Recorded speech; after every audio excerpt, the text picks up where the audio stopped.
नमस्कार मित्रो, विश्वनाथ कट्टा. विषय तोच, पण यावेळी मात्र मी थोडंसं वेगळ्या अँगलनी तुमच्यापर्यंत हा पोचवण्याचा प्रयत्न करतो आहे. जोपर्यंत त्याचं महत्त्व पटणार नाही तोपर्यंत मी पटवून देण्याचा प्रयत्न करत राहणार आहे. परवा माझा एक जवळचा मित्र, त्यांनी 4 व्हीलर गाडी घेतली. मी सोबत होतो शोरूममध्ये. गाडीची किंमत अदा झाली. मी सहज इनवॉईस बघितलं.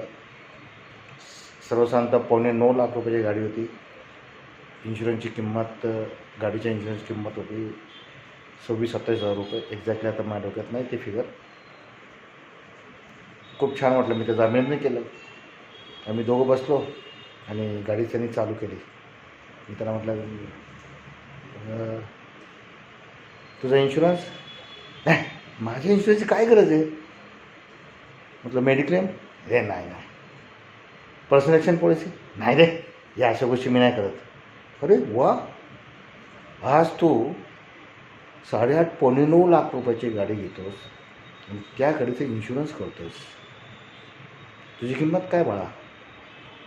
कारण मित्र माझा, मी त्याशी असंच बोललो, बाळा तुझी किंमत काय? 8.5 लाख रुपयापेक्षा कमी आहे. 2 मिनटं त्यांनी गाडी साईडला घेतली. म्हटलं नाही यार, हा विचार मी कधी केलाच नाही. तर जसं आज गाडी घेताना गाडीचं इन्शुरन्स महत्त्वाचं आहे. आज आपण कुटुंब चालवतो.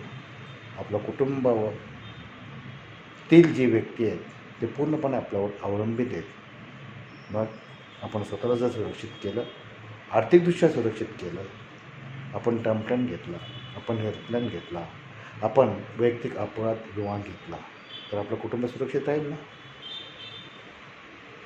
तो म्हटला घरी जाऊ, गाडीची पूजा करू, त्यानंतर मी तुझ्या ऑफिसला येईन, आपण बसू, प्लॅन करू.